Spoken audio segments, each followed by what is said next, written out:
మా కాలేజ్లో అయితే 3 days వర్క్షాప్ అయితే కండక్ట్ చేశారు. ఫస్ట్ డే అయితే నేను వెళ్ళలేదు, ఇంటర్నల్స్ ఉన్నాయి కదా చదువుకుందామని హాస్టల్లోనే ఉన్నాను.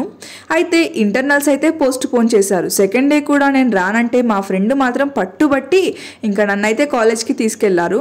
మాకైతే ఆ వర్క్షాప్లో అయితే ఫస్ట్ అయితే జీపీఆర్ గురించి అయితే ఎక్స్ప్లెయిన్ చేశారు పీపీటీలోనైతే. ఆ తర్వాత మాకు ప్రాక్టికల్గా జీపీఆర్ అంటే ఎట్లా ఉంటుంది, అది ఎట్లా పనిచేస్తుంది, దాని రిజల్ట్ ఏంటి అనేసి అన్నీ కూడా ఎక్స్ప్లెయిన్ చేసి మాకైతే చూపించారు. జీపీఆర్ అంటే ఏం లేదండి, జీపీఆర్ అంటే గ్రౌండ్ పెనిట్రేటింగ్ రాడర్. ఈ జీపీఆర్ ట్రాకర్ అయితే ఎలా పనిచేస్తుందో ఒక ఎగ్జాంపుల్లో అయితే మీకు చెప్పేస్తాను. ఇప్పుడు ఉదాహరణకు మనమైతే ఇప్పుడు నాలాల పైప్స్ అయితే మనం కింది నుంచి భూమిలో నుంచి అయితే వేసేస్తాం కదా, అవి లీక్ అవుతూ ఉంటాయి అప్పుడప్పుడు కొన్ని ప్రాబ్లమ్స్ వల్ల. అవి ఎగ్జాక్ట్గా ఎక్కడ లీక్ అవుతున్నాయి, ఎట్లా లీక్ అవుతున్నాయి అనేది మనకి ఏమాత్రం పైనుంచి తెలియదు. అప్పుడు ఈ జీపీఆర్ ట్రాకర్స్ని అయితే యూజ్ చేస్తాం.